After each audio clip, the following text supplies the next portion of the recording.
Assalamualaikum warahmatullahi wabarakatuh. Di sini saya akan menjelaskan usaha yang dipilih oleh kelompok kita, yaitu usaha bakso. Yang pertama adalah latar belakang. Bakso adalah jenis makanan yang berupa bola-bola terbuat dari daging dan tepung. Makanan ini biasanya disajikan dengan kuah dan mie. Bahan-bahan yang dibutuhkan dalam pembuatan bakso adalah daging, bahan perekat, bumbu, dan es batu atau air es. Terus selanjutnya, daging merupakan bahan pangan sumber protein berkualitas tinggi karena mengandung asam amino esensial, juga sebagai sumber vitamin B kompleks dan kandungan vitamin-vitamin yang larut dalam lemak, yaitu vitamin A, D, E, K. Dalam setiap 100 gram daging sapi mengandung kalori 207 kalori. Protein 18,8 gram, lemak 14 gram, kalsium 11 mg, zat besi 2, mg, dan vitamin A 30 mg, dan vitamin B 0,08 mg. Bahan baku bakso menggunakan sapi dan ayam. Terus selanjutnya, berdasarkan permasalahan tersebut, perlu diupayakan pembuatan bakso yang disukai konsumen memiliki nilai gizi yang tinggi khususnya.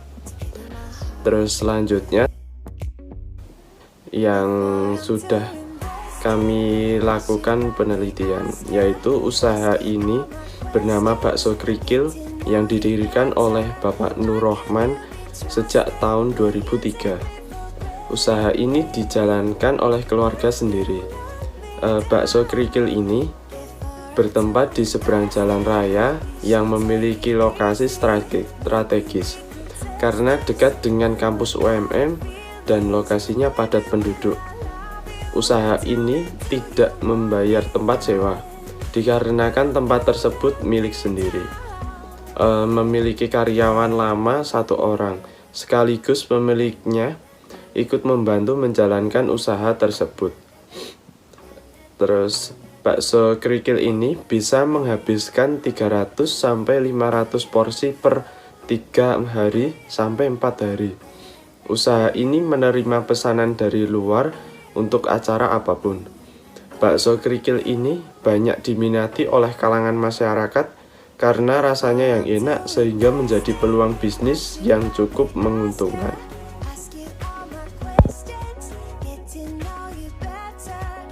Transaksi bakso kerikil pada bulan Oktober. Pada tanggal 1 Oktober, modal awal membeli bahan dagangan dan perlengkapan sebesar 2.557.000. Tanggal 2 Oktober, menerima penjualan barang dagang secara tunai dari acara keluarga Pak William sebesar 700.000 dan menerima penjualan barang dagang secara tunai sebesar 1.200.000. Pada tanggal 3 Oktober, membeli bahan dan perlengkapan tambahan sebesar 1.555.000. Pada tanggal 6 Oktober, menerima penjualan barang dagang secara tunai sebesar 2.400.000. Pada tanggal 7 Oktober, membeli bahan dan perlengkapan tambahan sebesar 2.230.000. Pada tanggal 9 Oktober, mendapatkan pesanan sebesar 560.000 dan dibayar pada tanggal 12. Pada tanggal 12 Oktober, menerima penjualan barang dagang secara tunai sebesar 900.000 dan menerima pelunasan dari pemesanan pada tanggal 9 sebesar 560.000. Kemudian pada tanggal 13 Oktober membeli bahan dan perlengkapan tambahan sebesar 1.500.000. Tanggal 16 Oktober menerima penjualan barang dagang secara tunai sebesar 2.780.000. Pada tanggal 17 Oktober membeli bahan dan perlengkapan tambahan sebesar 800.000. Pada tanggal 20 Oktober menerima penjualan barang dagang secara tunai sebesar 3.100.000. Kemudian pada tanggal 21 Oktober membeli bahan dan perlengkapan tambahan sebesar 1.311.000. Pada tanggal 25 Oktober menerima penjualan barang dagang secara tunai sebesar 2.350.000. Pada tanggal 26 Oktober membeli bahan dan perlengkapan tambahan sebesar 1.160.000. Pada tanggal 30 Oktober menerima penjualan barang dagang secara tunai sebesar 1.980.000 dan membayar air dan listrik sebesar 300.000. Kemudian pada tanggal 31 Oktober membayar gaji karyawan sebesar 2.100.000. Dan dilanjutkan dengan jurnal umum. Pada tanggal 1 kas berada di debit sebesar 2.557.000 dan modal berada di kredit sebesar 2.557.000.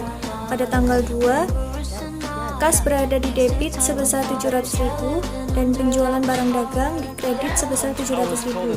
Pada tanggal 2 kas berada di debit sebesar 1.200.000 dan penjualan barang dagang di kredit sebesar 1.200.000.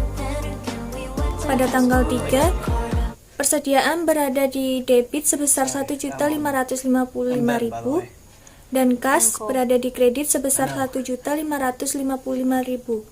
Pada tanggal 6 kas berada di debit sebesar 2.400.000 dan penjualan barang dagang di kredit sebesar 2.400.000. Pada tanggal 7 persediaan berada di debit sebesar 2.230.000 dan kas berada di kredit sebesar 2.230.000. Tanggal 9 piutang berada di debit sebesar 560.000 dan kas berada di kredit sebesar 560.000. Tanggal 12 kas berada di debit sebesar 900.000 dan penjualan barang dagang sebesar 900.000. Pada tanggal 12 kas berada di debit sebesar 560.000 dan piutang sebesar 560.000. Kemudian pada tanggal 13 persediaan berada di debit sebesar 1.500.000 dan kas di kredit sebesar 1.500.000. Tanggal 16 kas di debit sebesar 2.780.000 dan penjualan barang dagang di kredit sebesar 2.780.000.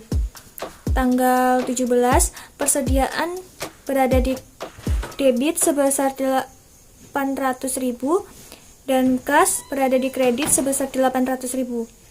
Tanggal 20 kas berada di debit sebesar 3.100.000 dan penjualan barang dagang di kredit sebesar 3.100.000.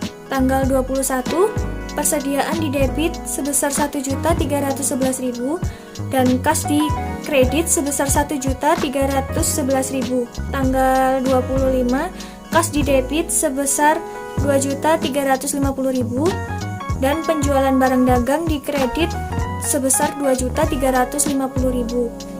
Tanggal 26 persediaan di debit sebesar 1.160.000 dan kas di kredit sebesar 1.160.000.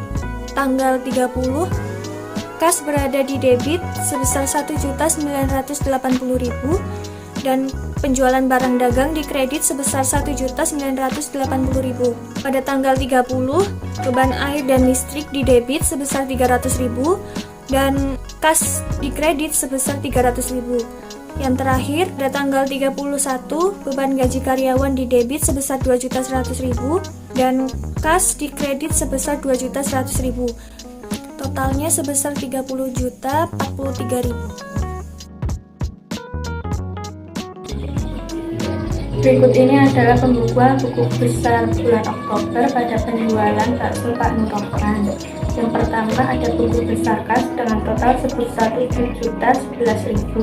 Yang kedua ada buku besar modal dengan total sebesar 2.557.000. Yang ketiga ada buku besar piutang dengan total sebesar 0 rupiah.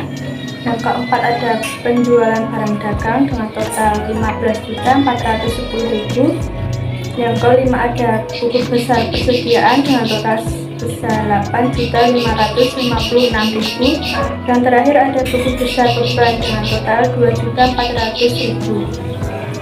Setelah pencatatan buku besar telah selesai, kemudian dilanjutkan dengan pencatatan neraca saldo, dan di mana dengan pencatatan saldo ini dapat mengetahui jumlah keseluruhan dari buku besar.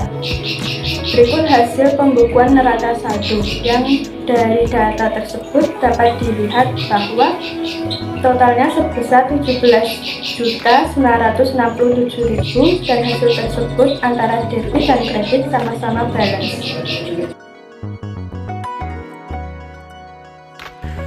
Kemudian lanjut neraca lajur dengan data sebagai berikut. Kemudian lagi lanjut ke laporan laba rugi dengan laba bersih sebesar 13.010.000, dan ini data lebih lengkap. Berikut adalah jurnal penutup Bakso Kerikil Pak Nur Rahman. Pendapatan honor di debit 13.010.000, ikhtisar laba rugi di kredit 13.010.000, ikhtisar laba rugi di debit 2.400.000, beban gaji karyawan di kredit 2.100.000, beban air dan listrik di kredit 300.000, ikhtisar laba rugi di debit 10.610.000, Bapak Nur Rahman di kredit 10.610.000.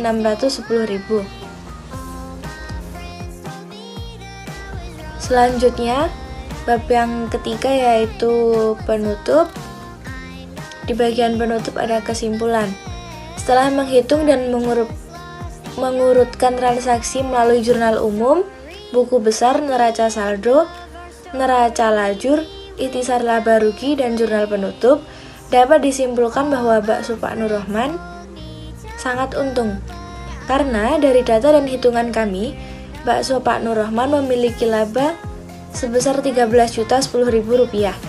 Berdasarkan hasil penelitian bahwa dengan mencatat transaksi setiap hari atau bulanan secara rinci dapat bermanfaat bagi para pedagang maupun wirausaha lainnya agar setiap pemasukan maupun pengeluaran dapat dikelola dengan baik. Dan jika terjadi kesalahan dalam menghitung laba, dapat dicek kembali dengan data yang